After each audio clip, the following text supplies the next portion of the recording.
हम आपको सीधा लिए चलते हैं शहडोल। प्रधानमंत्री मोदी आज शहडोल में आयुष्मान कार्ड भी दिए जा रहे हैं।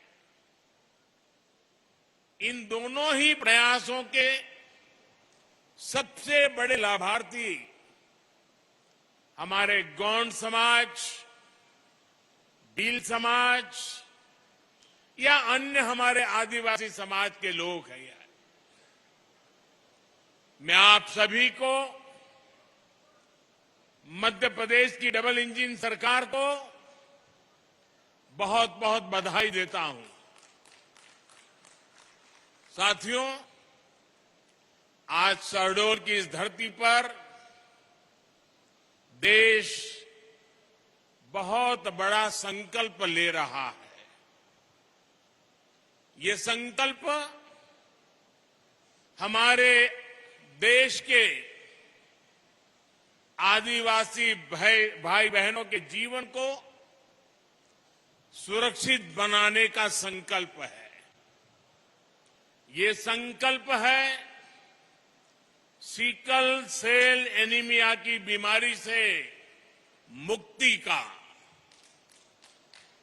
ये संकल्प है हर साल सिकल सेल एनीमिया की गिरफ्त में आने वाले 2.5 लाख बच्चे और उनके 2.5 लाख परिवार के जनों का जीवन बचाने का।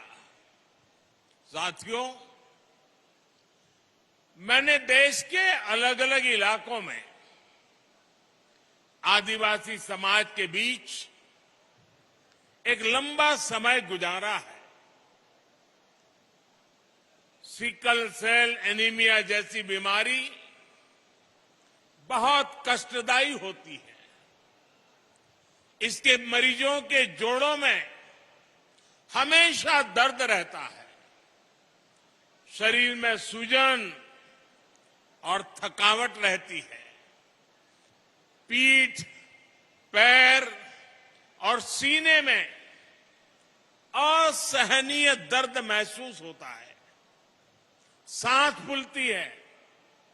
लंबे समय तक दर्द सहने वाले मरीज के शरीर के अंदरूनी अंग भी क्षतिग्रस्त होने लगते हैं। ये बीमारी परिवारों को भी बिखेर देती है। और ये बीमारी न हवा से होती है, न पानी से होती है, न भोजन से फैलती है। ये बीमारी ऐसी है जो माता पिता से ही बच्चे में ये बीमारी आ सकती है।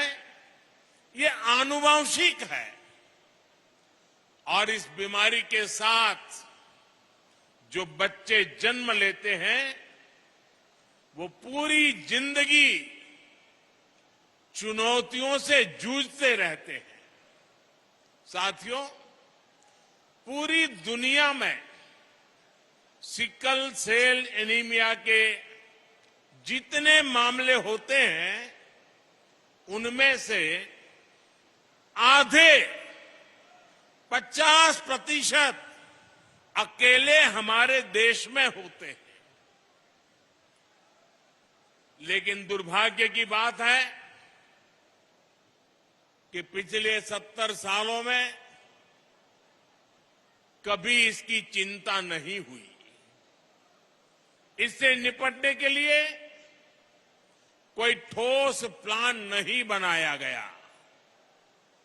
इससे प्रभावित ज्यादातर लोग आदिवासी समाज के थे। आदिवासी समाज के प्रति बेरुखी के चलते पहले की सरकारों के लिए ये कोई मुद्दा ही नहीं था। लेकिन आदिवासी समाज की इस सबसे बड़ी चुनौती को हल करने का बीड़ा अब भाजपा की सरकार ने, हमारी सरकार ने उठाया है। हमारे लिए आदिवासी समाज सिर्फ एक सरकारी आंकड़ा नहीं है, ये हमारे लिए संवेदनशीलता का विषय है, भावनात्मक विषय है। जब मैं पहली बार गुजरात का मुख्यमंत्री बना था, उसके भी बहुत पहले से मैं इस दिशा में प्रयास कर रहा हूं। हमारे जो गवर्नर है श्रीमान मंगूभाई, आदिवासी परिवार के होनहार नेता रहे हैं। करीब 50 साल से मैं और मंगूभाई आदिवासी इलाकों में एक साथ काम करते रहे हैं और हम आदिवासी परिवारों में जाकर के इस बीमारी को कैसे रास्ते निकले, कैसे जागरूकता लाई जाए, उस पर लगातार काम करते थे। जब मैं गुजरात का मुख्यमंत्री बना, उसके बाद भी मैंने वहां इससे जुड़े कई अभियान शुरू किए।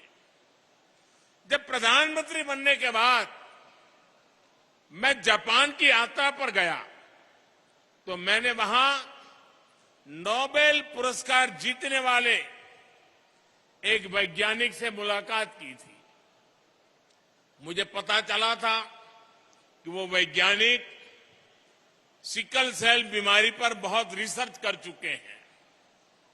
मैंने उस जापानी वैज्ञानिक से भी सिकल सेल एनीमिया के इलाज में मदद मांगी थी। साथियों, सिकल सेल एनीमिया से मुक्ति का यह अभियान अमृत काल का प्रमुख मिशन बनेगा और मुझे विश्वास है जब देश आजादी के 100 साल मनाएगा, 2047 तक हम सब मिलकर के एक मिशन मोड में अभियान चला करके ये सिकल सेल एनीमिया से हमारे आदिवासी परिवारों को मुक्ति दिलाएंगे।